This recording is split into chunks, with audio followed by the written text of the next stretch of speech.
Casablanca last week. I had a podcast there, so I attended to the podcast, and it was really good. And then I'm back home, and I think I'm gonna visit my mother for Ramadan and stuff. Yeah. So your mother is in Khmisset? Yes, she lives in Khmisset. Yes. Great. Oh, I see that people are joining. Yeah. Okay, we're live. Yeah. So welcome everyone. We will perhaps start the introducing the session, and people can continue to join us. And then, do you think that's all right, Houda? Yes, of course. Great. Okay, so welcome everyone, especially the MA students for whom this event is primarily organized, but welcome, of course, everyone else as well, here in the Zoom and in the YouTube channel. So my name is Itzea, and I will be having the conversation and moderating the session with our guest speaker today, Houda Abouz, also known as Khtek. And so let me explain how everything will work. I will first introduce Houda, and we will then have a conversation for about half an hour or so. So and we will also play some of her songs and video clips. So it won't be just us chatting. It will be more fun than that. And in the meantime, you can write your questions down in the YouTube channel or here in the Zoom chat.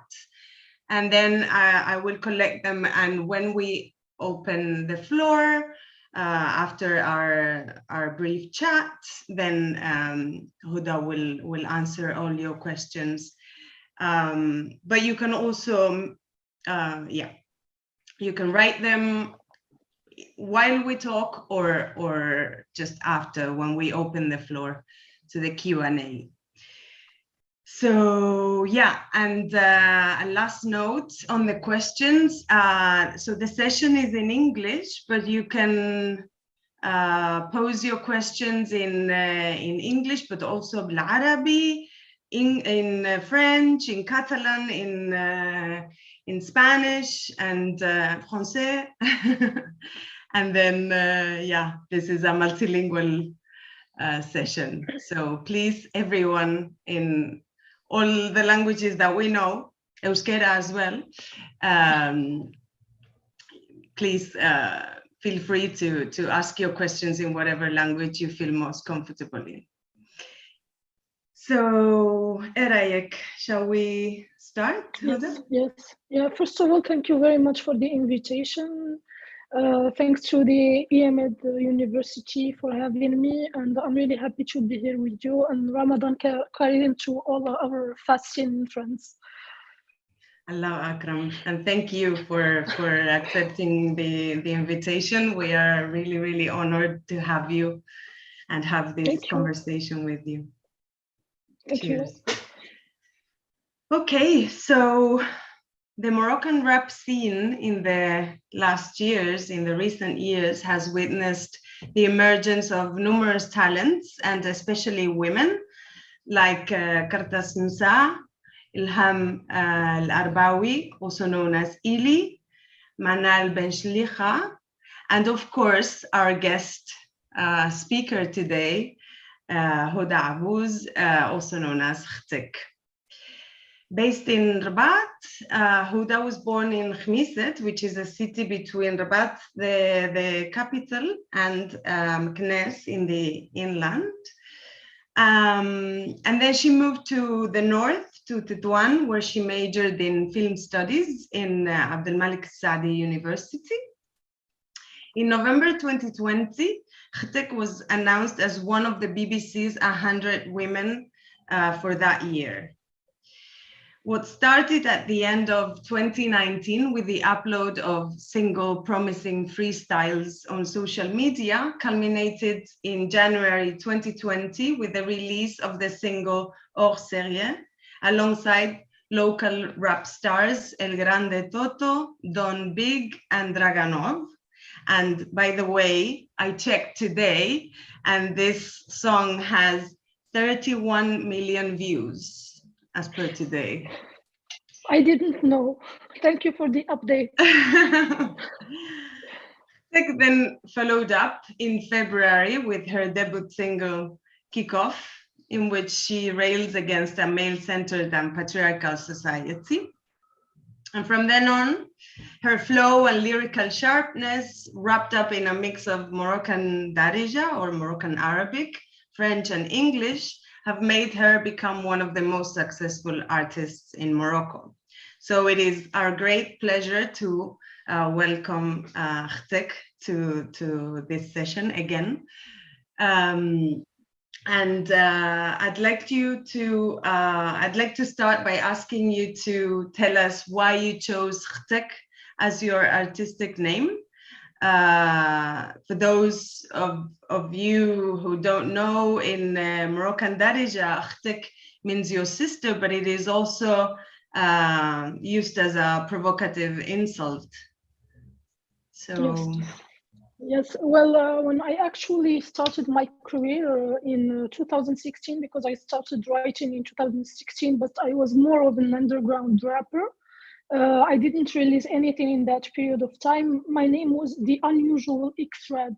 And it was, for me, it was very long. It was really meaningful for me because X is a reference to my city, to my origins, and red means radical. So, but later when I started releasing the freestyles on Instagram and social media, I was thinking about a blaze or a nickname that's really powerful, meaningful, and in Darija. And I got inspired from the songs, the Moroccan rap songs, because in a lot of songs in the Moroccan rap scene, you can find the male rappers dissing other male rappers by using the word khtek, like go see your sister what she's doing, or we saw your sister doing that, or your sister is. So it's mainly a pejorative word. So I thought about using this word and using it in another way. So yes, your sister exists, she is here, she makes music, and she is not an insult, she is bigger than that, and she can prove herself in a male-dominant artistic discipline, which is rap. Amazing, mashallah. That's great.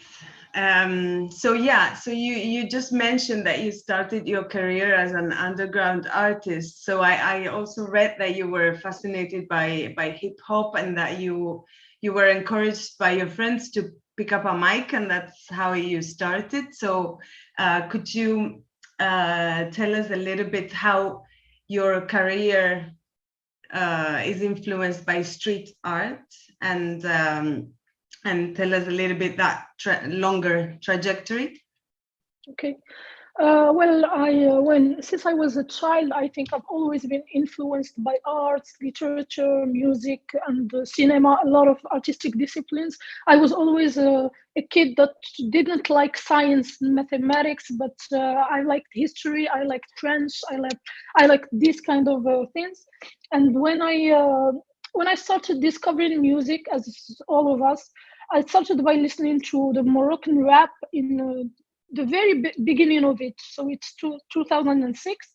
And it really kind of affected me because it was very provocative. You had artists like Don Big that I did a feature with. In that period of time, he was in a very provocative optic. He was using very bad words, as we say, but he used to really make an impact that this music exists, that hip hop exists, and it should be respected as any other discipline. And later on, I switched to other kind of musics like metal, grunge, rock.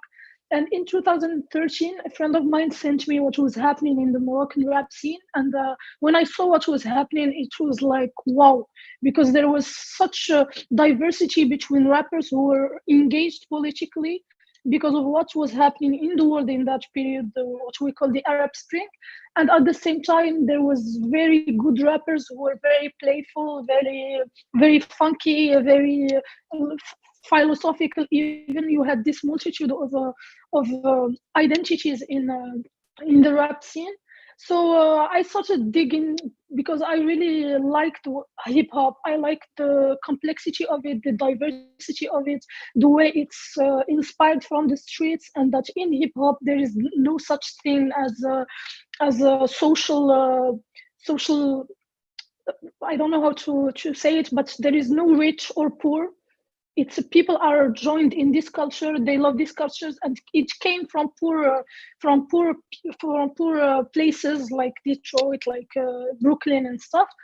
And yeah, so I started listening to hip hop. I was very influenced by hip hop. I loved everything to do with it: graffiti, the DJing, b-boying, lyricism, hip hop, streetwear, everything related to it. So in 2016, I had a very difficult experience. I had a mental breakdown because I suffer from bipolar disorder. That's a big part of my music and how I proceed.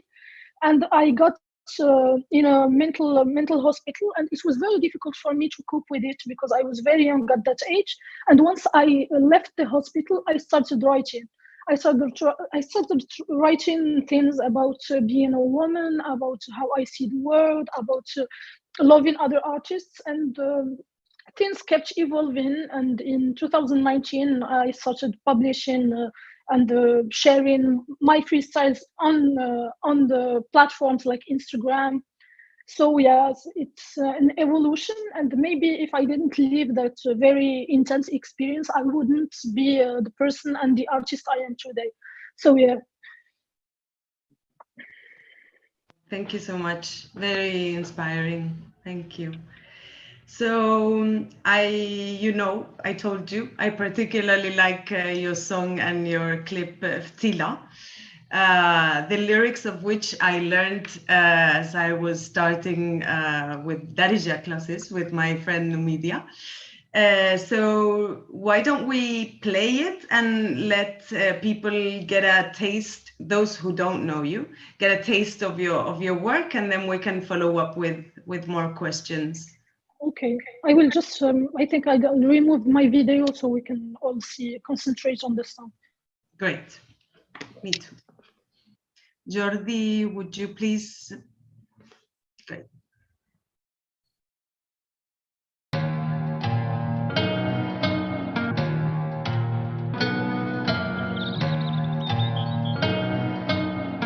We back.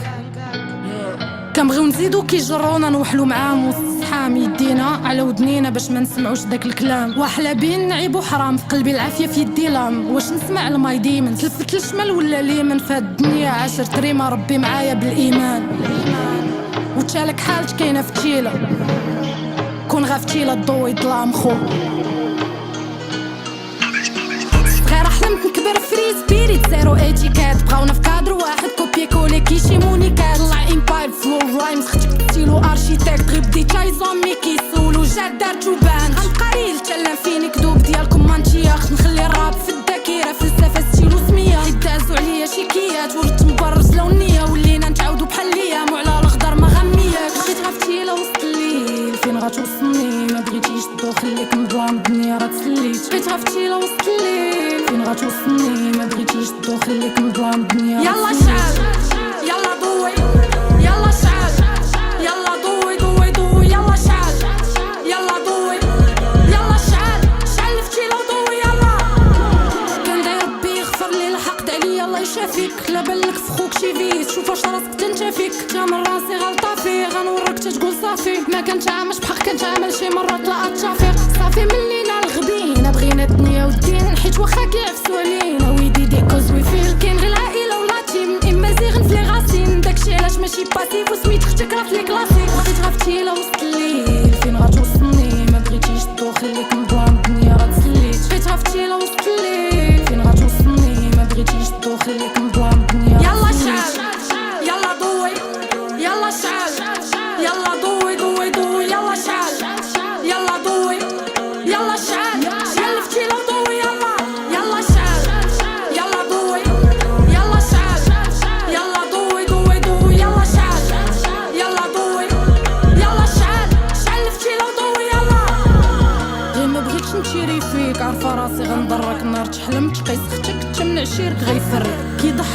شرك اهدي فيك ما يتيقوش كل شيطانك ما يغرقش لا بغيتي تسالى هجرب قبل الفينال سير تدرب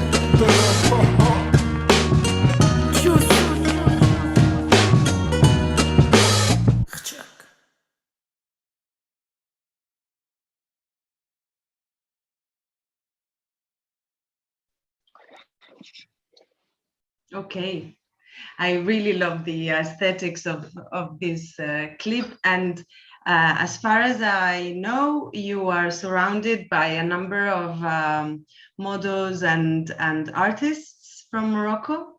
Could you tell us who they are, and also if you could tell us, especially for our students, what the face tattoos symbolize, etc.?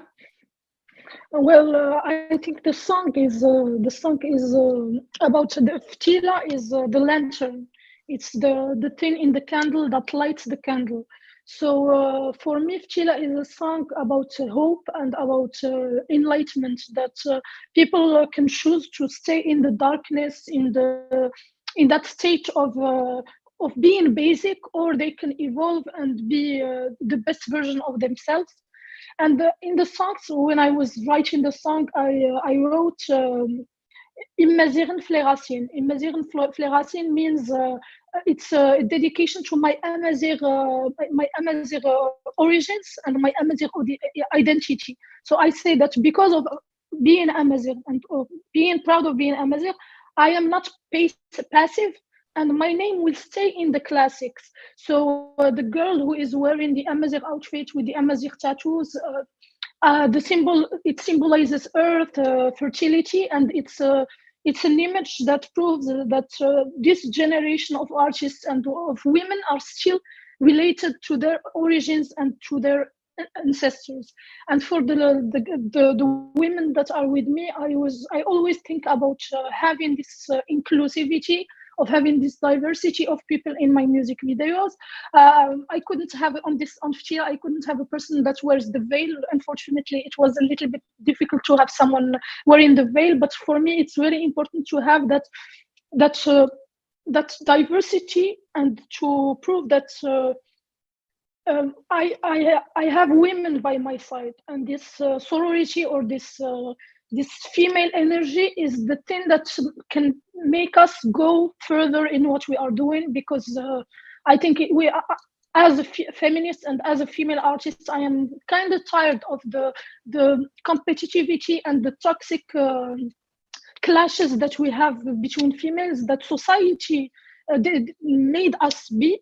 So for me, it's very important to have females by my side, to show that some of them are influencers, some of them are models. The two girls that were with me in the first scene where we were wearing white, Ines is a LGBTQ plus rights advocate, and she is an amazing photographer. She's my best friend. And Najla is a filmmaker, and she is in a collective of called Itzea, a feminist collective that works on culture and cultural events. So for me, it's very important to have these women by my side, and to show that we can be all together and evolve and make an impact. Amazing, thank you. I was actually going to ask you, because you make a lot of political claims in your songs, and you claim Amazighrité or your Amazigh origins. You also talk about Harraga, for example, yes. So-called illegal immigrants. You talk about visas, right? My universe خاصك visa. And how do you envision these messages, right? These political claims that you were just talking about in relation to our work? How do you think that your work can? I'm sorry, I think I had a problem with my internet connection. Can you please just tell me again what was your question? Sure. I mean, it's actually a question that follows up what you were already saying. But more specifically, I was wondering if you could say more about how all these variety of topics, how you envision them in relation to your work? I think they are like, I think these things that I defend or these things that I talk about are not me being an engaged artist or being a political artist that's very concentrated about politics. It's more of a reflection of who I am as Houda, as a person. So being a feminist, being someone who's an advocate for LGBTQ plus rights, being someone who had the experience of being in the Shirin February movement, being someone who is concerned by what's happening in my country and having this political vision and the social vision about what's going on in this context that is Morocco. I think it reflects in my songs, and I think it's a duty to talk about these kinds of subjects, because for me, music is a platform. Without being in a certain political identity or political, I am not a leftist, I am not a progressist. As an artist, I am more of someone who talks about what they like, what they don't like, and things that I find relevant and important to talk about, because I have a platform. I have a lot of people following me, checking my stories every day, watching my music, checking my interviews. But for me, it's a duty to talk about this kind of subjects in the variety of themes, and make certain impact, because we need this kind of energy in Morocco. We need people that speak out loud about things they find important to defend. Great. And also, especially when you denounce kind of a male-centered culture and patriarchy, you use these bad words that you said that you started listening to when you entered the world of Moroccan rap and hip hop. And what can you tell us about the reactions you have had to these kind of claims and language and like? Well, certainly my mom didn't like it. Certainly, my mom was like, "Whoa, what are you saying? You shouldn't say this kind of words. It's not a language that you should use." And for me, I don't use it just to use bad words and to seem badass, or I use them because they are relevant. Because on a daily basis, they are words that I use in my daily life with my friends in the street. You can hear people using these words, but when you come as a female and you use a certain term that's a bad word, people are like, "Whoa, where is the femininity? Whoa, a woman shouldn't act this way," or "She's not educated. Where is her family?" Or for my mom, for example, she's a person that's very close to me and she trusts me, but she felt like she failed in educating me when I started using this kind of words. But for me, it's me not being a hypocrite and me expressing things the way I want them to be expressed, and encouraging other females to express their anger with this society and the situation they are in very provocative ways. Because being smooth and using flowers and pink, I don't know how to, pink on the 8th March, it won't work. We need more of direct actions, and maybe sometimes they can appear disrespectful or against the society's values. But for me, they are words I use on a daily basis, and they express really how I feel about being a woman in Morocco. And have you also received like positive messages precisely because of this, like these kind of women that you are trying to encourage to be blunt and use the language that they, that they would use in the streets? Well, actually, there is someone, I don't remember where, but someone who did a whole research about one of my punchlines.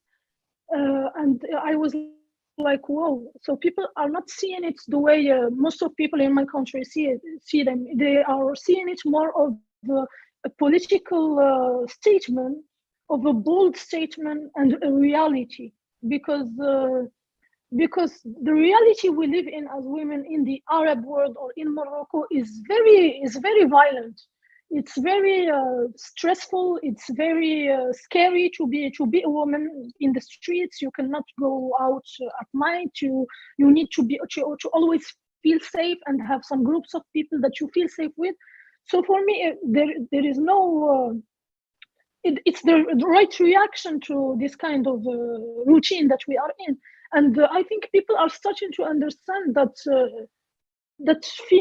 women or females are not supposed to be what society wants them to be. I can use bad words and still be respectful and still be a good person.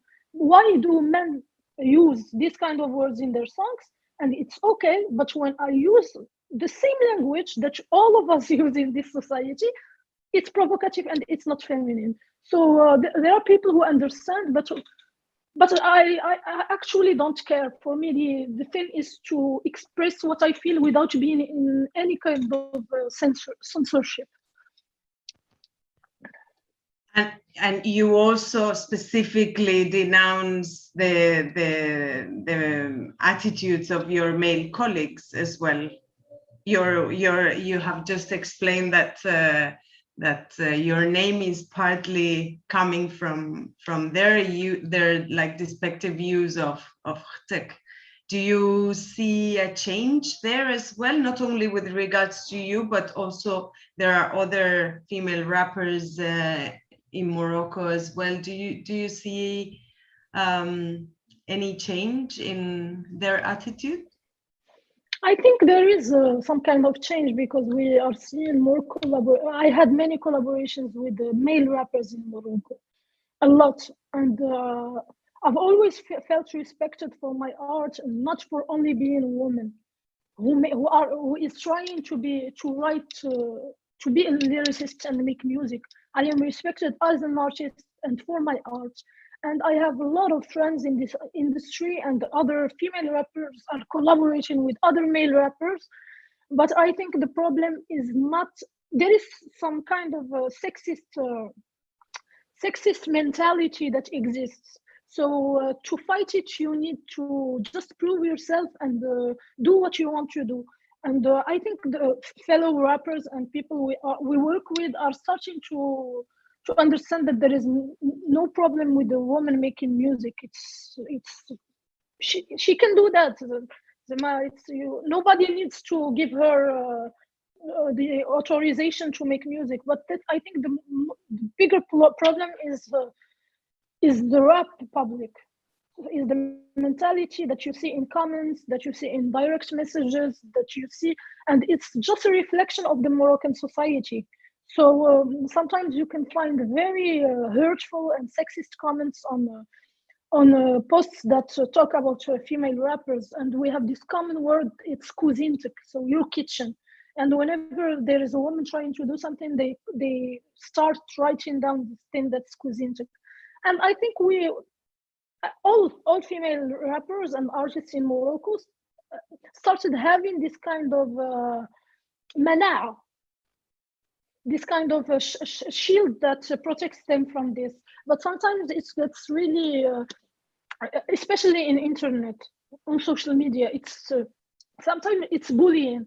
But when you go out in the streets, you meet maybe the same people who are insulting you on internet and who are willing to take a picture with you. So I think it's a problem of being conscious, of being, and I think it needs work to change, and it's the whole society needs to put work in this so it can end someday, maybe.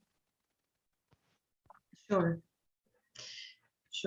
So, okay, last question before we move into your latest release, Borderline. This question is related to the political issues that we're discussing. but maybe it's from a different angle. I was wondering if from Europe or the so-called West, we maybe, I was going to say, read too much into your feminist claims, but maybe it's not the right word. What I mean is whether we focus only on these claims which are understandable and maybe leave out other claims like your Amazigh origins, which you were mentioning, your denouncing of the border system, etc. Do you feel this is the case or not? I feel that this is actually the case because a lot of Western medias or journalists or people who work in the media are sometimes interested in me because I have these feminist claims, and for them it's an exotic way of seeing things. It's the Moroccan girl from the Muslim country, from the Arab world, who is talking openly about being a feminist, about not needing a man, about defending homosexuals and transsexuals and fighting for equality and gender equality. So wow, she's coming from this country where you can find the deserts and people don't have houses, they have tents.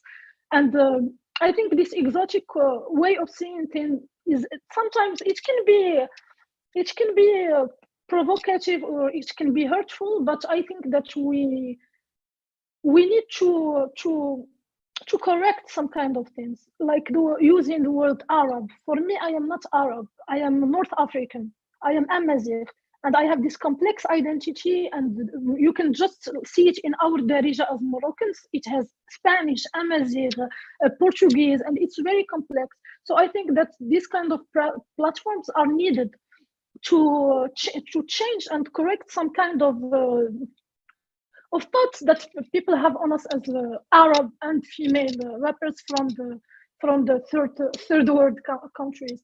So I think it's important to have these kind of platforms, but we need to make the message clear that we live in a country where there are a lot of things wrong, but being from this country is what made me the person I am today. I am not rejecting this place. I am not rejecting my people, my culture, my identity. I am Moroccan. I have this Muslim background, but I will fight for equality and freedom in this context without having to leave it to be free. I can be free here. So this is how I see things. Thank you very much. This is all very, very clear. Thank you. And by the way, in this country and in so-called Western countries as well, things are so bad, and it's so problematic that we have these misconceptions with regards to these other contexts, as if they were exceptionally patriarchal, etc., etc. But I mean, thank you for being so clear. So shall we listen to and watch your latest release, Borderline? Yes.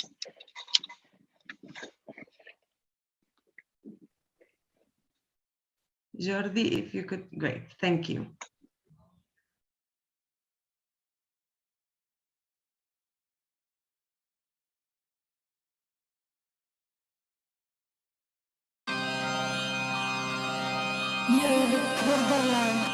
قال قوارة بلا شيء كان الحقيقة ولا نزيد نورينا شوية اوكي بابي بلاندي مسورتشا يا برو ما طوكي كي دوقي الراب القاس زيد ستاجير اللي فوقي دخل ضربتي منو طاف توت لي كارت سوغ لا طابل ختشت خصيرة ماشي طاش فاك هنا الريتم راه طالع على الراق كاين غير ريلز فلاكي بدماغي خافك يا باش تفهم شي بوردرلاين ديما في لاطاك ما تلحسي السطرة طاب كان ويكاند قلاطاش ماشي ضرب سير لافا قرب بلساني كلمة شاك نتقات نزيدو في الكاشيك ربا لايت ما الله شاش سولو ما نحبش انا الغاشي هاك سيري برجلي غنمشي هاك سيري برجلي غنمشي هاك سيري برجلي غنمشي ما كانش صح ما كانجيش بوحدي كندير كلشي هاك سيري برجلي غنمشي هاك سيري برجلي غنمشي هاك سيري برجلي غنمشي ما كانش صح ما كانجيش بوحدي كندير كلشي ما كانش بد حد دوسي الفاك عدياني كتار باغيني لتحت غير بشويه لي فور واللي بقى راه غام كتاب يا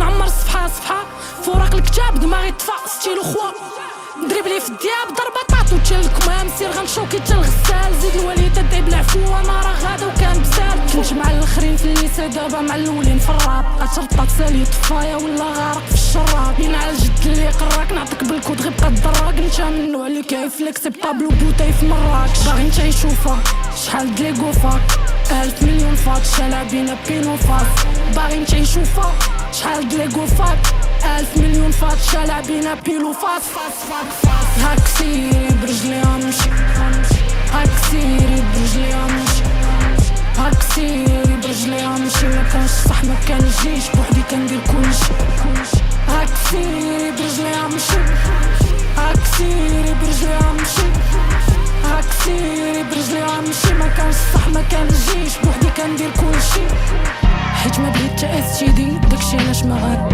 ونهار نعيا راه غنمشي ما كنفكرش انا نخوي فري راه ساطا في هاد الجيم بصح كنبخو كنكوي اغنورونس راه فري ابليس نتا لا ضمير لا تكوين هاردكور كنحب الثقل جرى الكسداب وفالو ودخلنا الجيم بغرض نكسرو كاين اللي تيرا لا بالون بلاد كتحرك غير بالون وتشاص الدبره طلع جالو قبزنا صيفطو غير جالو جيتي هكا الباروك شلحه ما نخافش من لي باروك في دمي الجيري والماروك ما كخطرة لا طوخ في الطاغو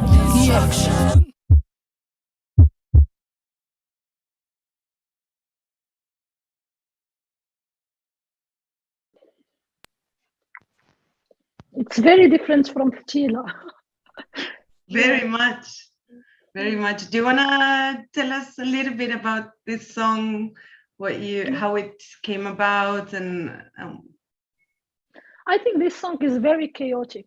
It's very chaotic in the lyricism, in the music video. It's very hardcore as a song, and the title explains it. It's being borderline, and borderline is a personality disorder that I suffer from. It comes along with being bipolar, and I think the thing that inspires me the most in expressing myself and writing music is my mental health and my mental state that I defend a lot. It's a theme that the mental health awareness for me is a very important thing.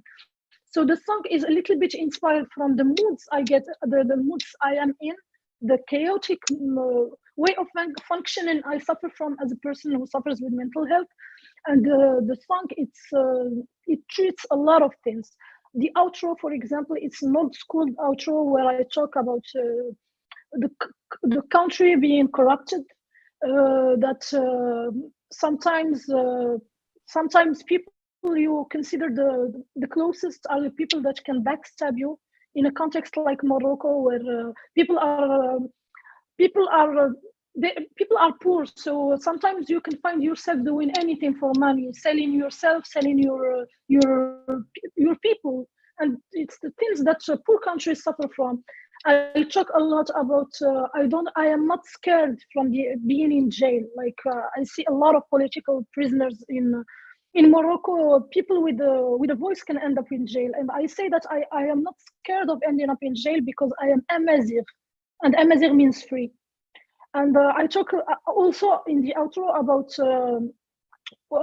the Mil Algeria or Morocco, because in Morocco we have this eternal political situation with Algeria, and this hate that exists because sometimes you find people hating on our Algerian brothers and sisters, and Algerians hating on Moroccans. And I said that the Mil Algeria or Morocco, both Algeria and Morocco, they are in my blood because my mom is half Algerian and my dad is Moroccan. So it's a complex identity, and that we are brothers and sisters no matter what, because it's all politics.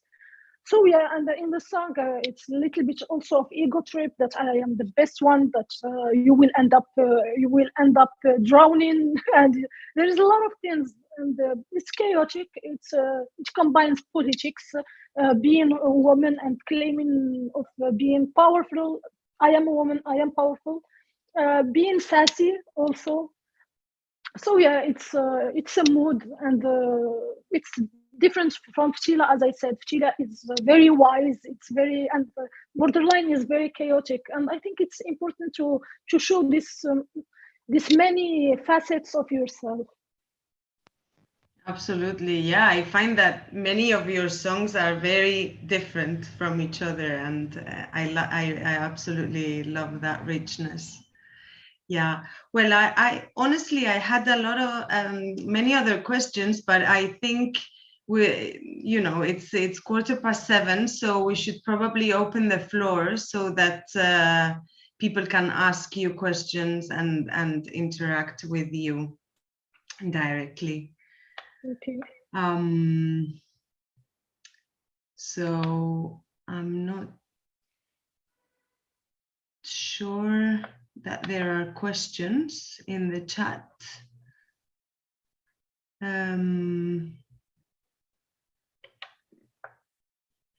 Or maybe there are questions in here we have one. Yeah, shall I read it to you, or you're reading it? Yes, you can. Yes, go ahead. So Joaquin Verges Cabanzon says, to what extent do you consider yourselves to be transformers and at the same time spokespersons for the Darija language? Well, I think in a country like Morocco with this colonial history, in Morocco we suffer from the French complex. And people in Morocco, sometimes they can feel better than others because they are able to speak French.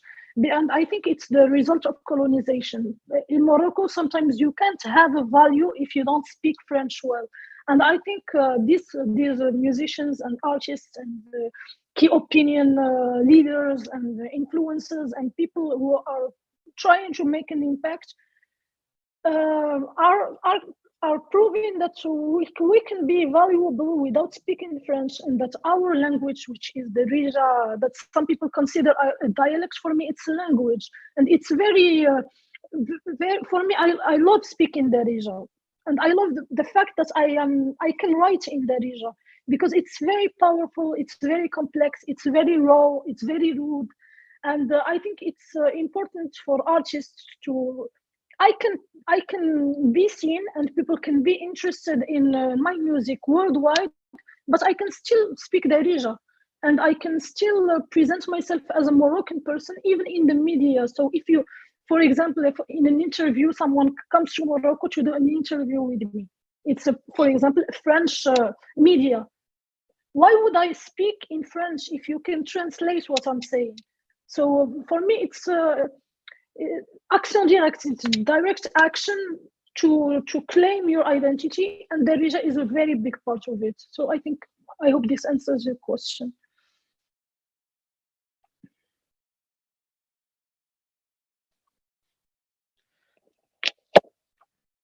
I think your mic is on hold. Sorry. Yeah, so do we have other questions? I cannot see any, but please don't be shy. You don't even have to speak, and you can use other languages, as we said, to ask your questions. So I think there's MA students who surely have some interesting questions, because especially those who are doing the contemporary Arabic studies MA, I think it's. I was thinking of asking you about the title, of this event, which includes what you just mentioned. It says Arab women. So I wanted to actually ask you to comment on this, and I'm sure that you already hinted and said, no, I'm North African, and I'm sure the MA students must have questions regarding that. And I know there's also some people from the Spy.Sedza, which is a youth space where actually on Thursday they have a rap workshop. So I think they are there, and they, if they are still there, I'm sure they have some questions. Don't be shy. Exactly. Don't be shy. I can answer anything. Just feel free to ask any question you have in mind concerning what we discussed, and or anything related to the theme. And to answer your question about the word Arab, I think there is this eternal misconception about North Africans, because I think that when you go in Morocco, for example, there is a lot of people in the I don't know how to, outside of the big cities that speak only Amazigh. They are not even able to speak Darija. My grandmother, for example, wasn't able to speak Darija. She only knew few words. So I think this misconception about our identity as North Africans needs to be somehow discussed, because it's not true. It's not true that I don't define myself as Arab, because I wasn't raised in. For example, Khmisat is a small city in the start of the series of the Atlas Mountains, and our culture, our music, the things we listen to, how people speak in the streets. Yes, they speak the Darija, but they have this Amazigh accent in their words. So I think this needs to be discussed. And so if you claim being Arab, that's okay. But for example, myself, I don't see myself as Arab. But I don't have a big problem with that.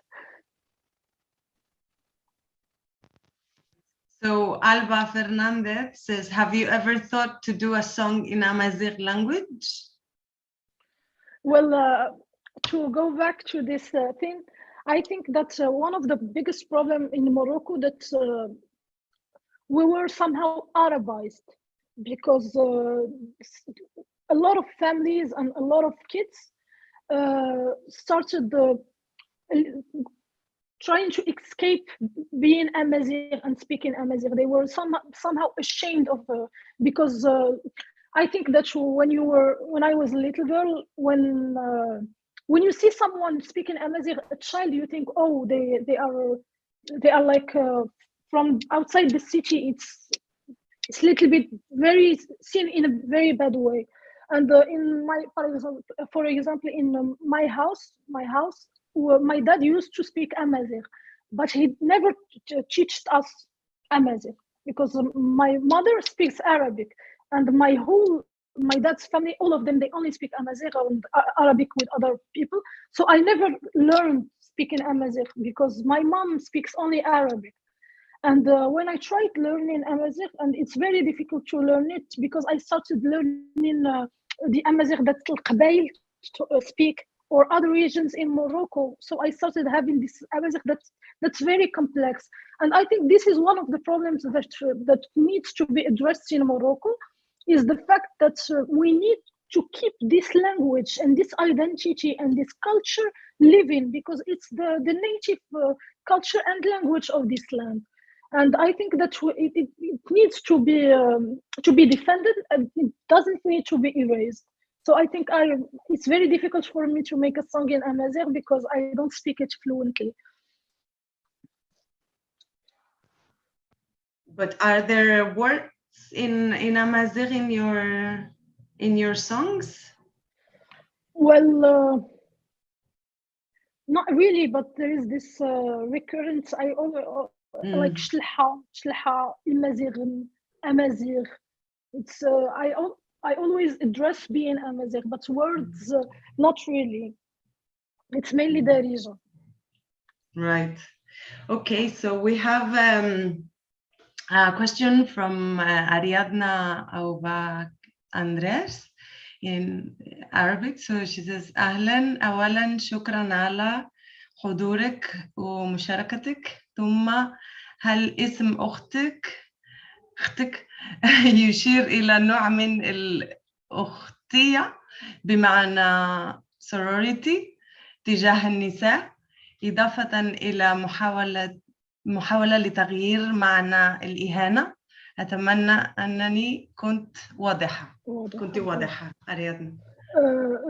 Should I answer in Arabic or in English? So shall we translate the question and then you can choose what language you want to answer it in? I understand the question. Yeah. I mean for the rest of the audience. So Ariadna was asking whether the name Khtek is also a reference to sorority, to sisterhood, in addition to it being trying to modify this kind of bad connotation that the word has.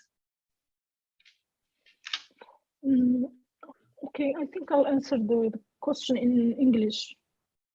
Yes. Okay. So I think that yes, I think the sorority meaning is very present in the word Khtek, because it's also, yes, I am trying to take the word that's negative and make it positive and claim it. But at the same time, the sister is the one that cares for you. The sister is the one that protects you. The sister is the one that keeps your secret and makes you feel safe. So it's both. It's claiming the word that's used in a negative way, and at the same time, I think there is no better thing in the world than a sister. The sister is the one that will keep you safe, warm, and that will always care for you unconditionally. So it's both things. Great. And then there's Joaquin Verges Galanton again, asking, does Moroccan rap capture the dreams, hopes, and disappointments of young Moroccans? Well, Joaquin, absolutely.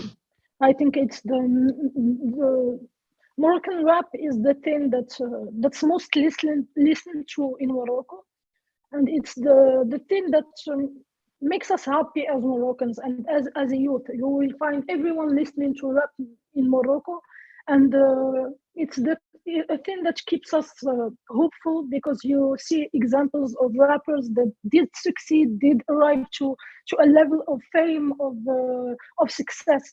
So it can reflect how people like the youth, young Moroccans, as you mentioned, you can find their disappointment, their hate, their anger in the rap songs, but you can also find their humor, their playful side, their hopes, and them wanting to be something in the future. And I think it's always good to have models that made it from music, and to see that you can be successful outside of the university or academics. You can do that. You can be successful by your arts or by your craft or things handmade that you do. So I think it's yes, it captures the dreams, the hopes, and disappointments. So on that note, and while people, oh no, we have another question. So because of the view of women in rap, an anonymous person says, did you suffer from imposter syndrome about your role in the industry? How did you overcome this? And were other women key in supporting you?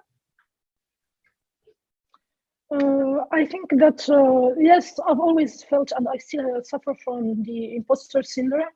And sometimes I ask myself, how did I become known and famous, and people like for example, what am I doing here in this call, and people asking me about my career.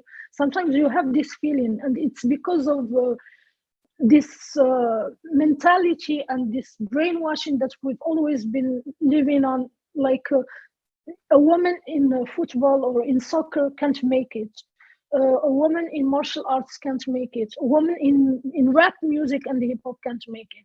So it's a little bit affects your the way you see yourself, and sometimes it even affects your self-confidence. But you asked about how did I overcome this. It's reminding myself of all the efforts I made to be here, of all the intellectual side that I fed all my life, to all the books I've read, to all the people I met, and to my studies, to my family, and to remind yourself of the times when you didn't believe that you can reach a certain point of success. And you also asked if were other women key in supporting you. Yes, mainly my friends. I have friends like Najla that we saw on Ftila and Borderline. She was always there, always reminding me of how amazing my music is, and always having my back. My sister, for example, and this is where it's a proof that your sister can care for you, and your sister can always bring you things that are positive in life. My sister has always had my back from the beginning. So I think a lot of women and even men contributed to me believing in myself. But when there are women by your side, it's always better.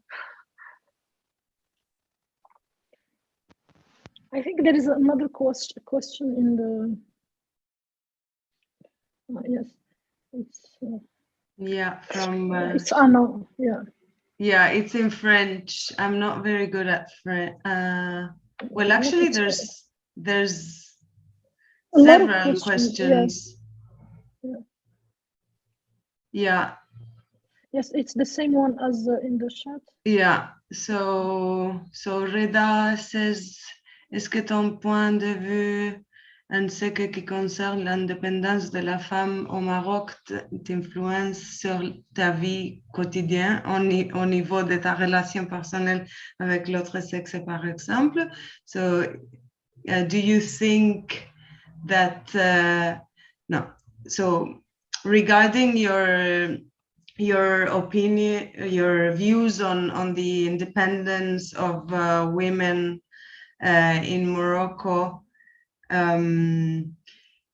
does this have an influence in your daily life, and in relation to with regards to your personal relation with the other sex, for example? That's the question.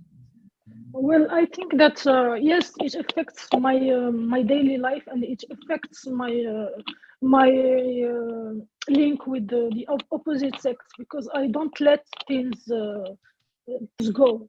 I correct things that appear for me that are wrong, and I talk and I stand up for myself. I am not.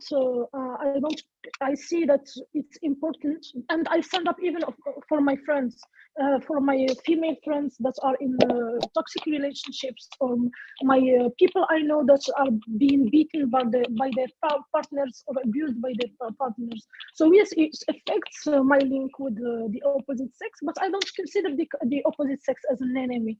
I consider that we are all victims of a society that's very complex and very hateful. But I don't consider men as my enemies. I consider them as men, and I have men in my life. But I think that some men can see me as the dangerous psycho-feminist that can ruin you.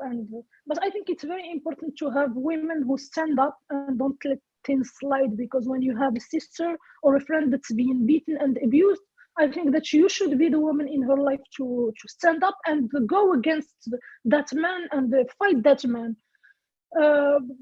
So yeah. And I think we have another question. Yes. Anna. Anna. Yeah. Exactly, yeah. So she says, I loved hearing you talking about your mental health openly at the beginning of the dialogue. This is also a very taboo topic. Have you ever thought about talking about this issue in your songs, or maybe you have already done? Can you tell us more about that? Yes. Well, actually, I think I always talk about this in interviews. I always share things about mental health in my stories on Instagram, and I also have a song called Hoods. Hoods is like my name. It's a nickname I have, and on the cover on the song you can find needles. You can find kind of medication that people with bipolar disorder take. And in this song, it's like a depressive episode. For me, it's a state of mind. This song is a state of mind where I talk about being about how I feel when I'm in a bad mental state. And I think yes, I've already done that. I always speak about, for example, the borderline song is the borderline is referring to the BPD, which is a personality disorder, and I always talk about that. But I think that there is a lot of things that I don't talk about yet because I'm still a little bit scared of how society can see me. But it's a work in progress, and it's a thing that we work on a daily basis. Okay, we have another question by an anonymous person. It says, because of the view of women in rap, did you suffer? Ah, no, this one we already. The same one. Yes. The imposter syndrome question. Yes. Any other questions? Feel free to ask them. I was going to ask you if you could tell us about women whose work you feel inspired by, musicians in the Moroccan Maghrebi global context. Well, there is Najat Abu. She sings what we call in Morocco. It's Moroccan music. I don't know how to. And she was always a women's rights advocate in a very not a modern way. It's I think she was a women's rights advocate in her own way, in her own timing. And she is from the same city I am from, Khanisat. And she is very inspiring. She has a beautiful voice, and I love her so much. There is also. That I love her work, and she Hindi Zahra, for example, other rappers like Qartas Nsa, Tendresse, that are really inspiring, and other Queen Latifah. I love Queen Latifah so much. So yeah, there is a multitude of artists and creators that inspired my work, but some of them are men. Some of them are men, like Biggie Smalls that you see in the back. Yeah. So who is that? Now that you've told us about the women, you can tell us about the men. Like Biggie Smalls, like you can see the picture in the back, and I have a tattoo of Biggie Smalls. He's like if you know Tupac, you know Biggie Smalls. It's like Tupac was the icon of the West Coast, and Biggie Smalls was the icon of the East Coast. And what I love about his music is the sadness, the pain, his weird obsession with death. And when I discovered hip hop in 2013, Biggie Smalls, Notorious B.I.G. was a main artist that really influenced me, because he talks about mental illness too. He has this song called Suicidal Thoughts. And when I heard this song, I was like, whoa, this is everything I've been looking for. And I think he really contributed in my artistic vision and artistic identity. Wow.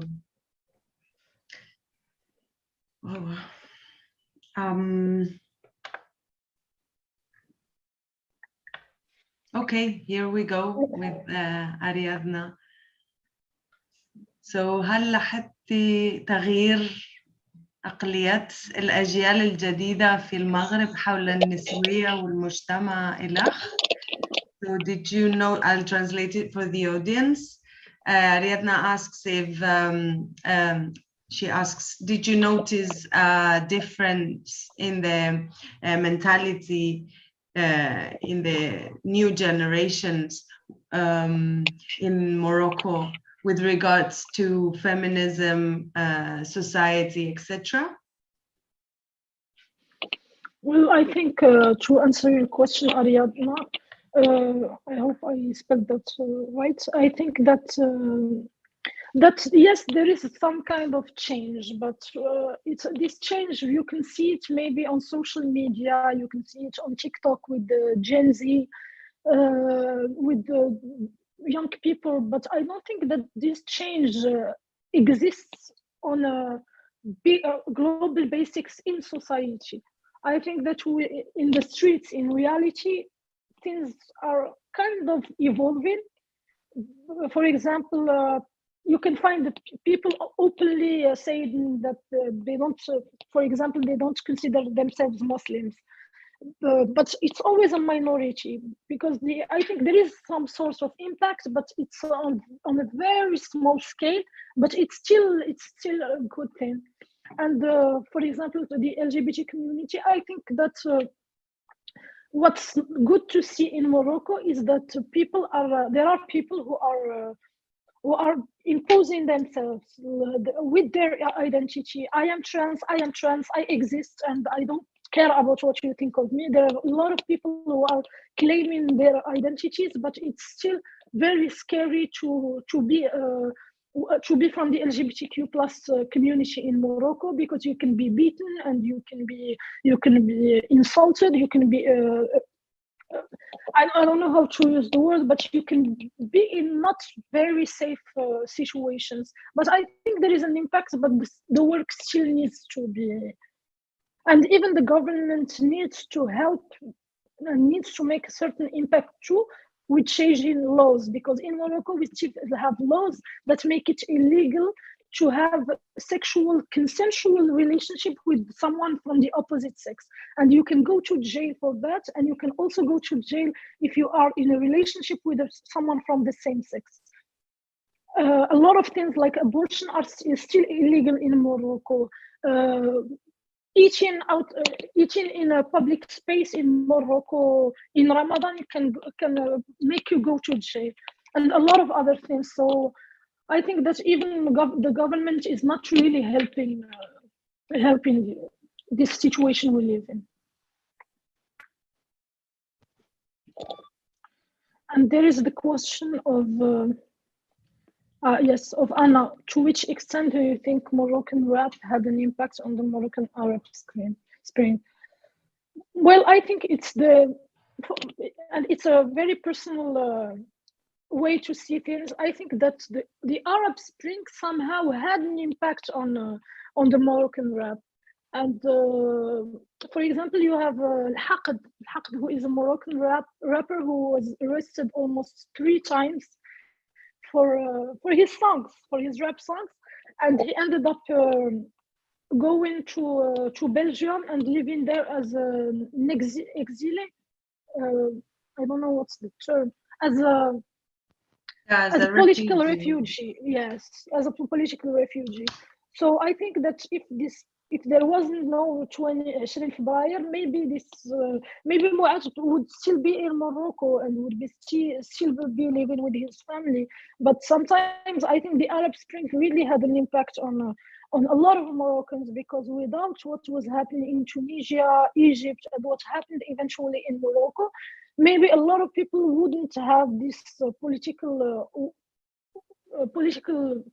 way of seeing things. Because even myself, if there was no Sharif Brayer, I wouldn't be the person I am today. I wanted to ask you about the creative process. We've talked a lot about politics. How does it work for you? Do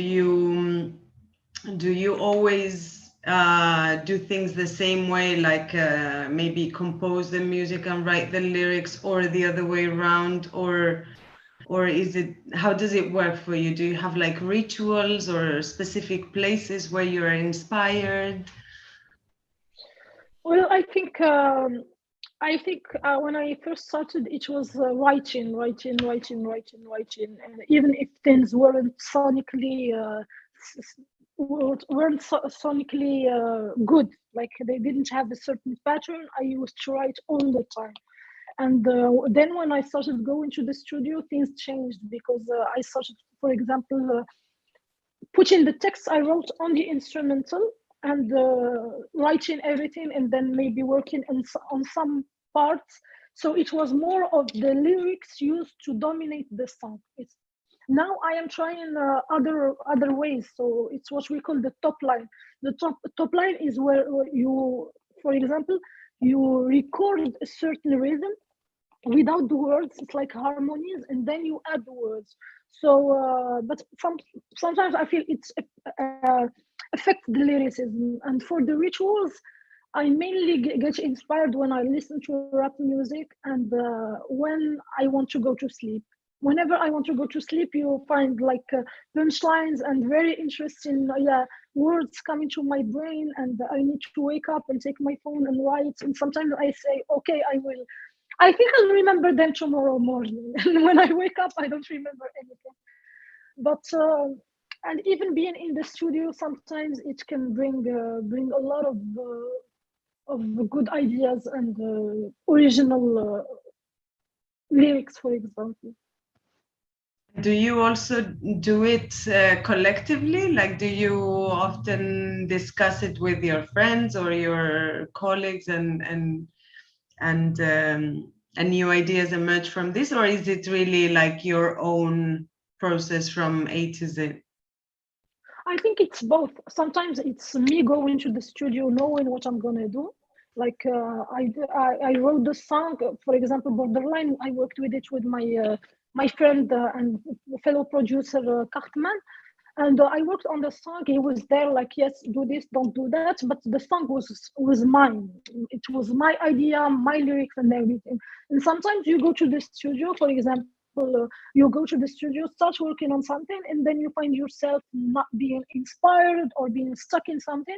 And you have the producer, or for example, a friend of mine, a rapper friend of mine, he's like, why don't you do that? Why don't you write that? And sometimes you can find yourself having new ideas from the advices of other people. And some of them are men. Most of them are men. But they are, I think they are the proof that men are not the enemy, because they are trying to understand a lot of things. They are trying to change some kind of behaviors, and we can have this kind of discussions. So this is why I don't see men as enemies. I see that we can both educate ourselves. They can educate me about some certain subjects, and I can do that too. And we can all have this impact on society and the way we can function.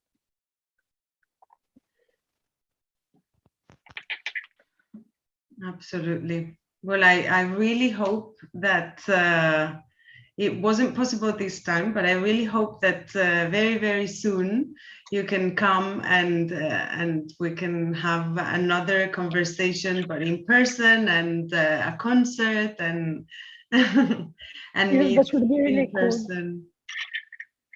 Cool. I would have loved to be with you, but unfortunately, I just applied for a new passport today. So I think in the end of the month, I might have the visa. So and I am really open to doing something else next time with other female rappers. And yeah. That would be great. Absolutely. So yeah, if there's no further questions, maybe we can leave it here. Yeah, I thank you very, very much, Houda, for this brilliant session. It was very inspiring, really. Thank you, Itzea, for inviting me. Thank you, Anna, Elisabetta, everyone, Hanan, even if I couldn't see her today, and thanks to everyone who attended this session. Thank you for your questions, and I hope we can get together soon and discuss and share ideas. Hopefully soon, inshallah. Hopefully, inshallah. Thank you, everyone. Have a great evening. Bye-bye. Have a great day. Bye-bye. Salama. Bye-bye.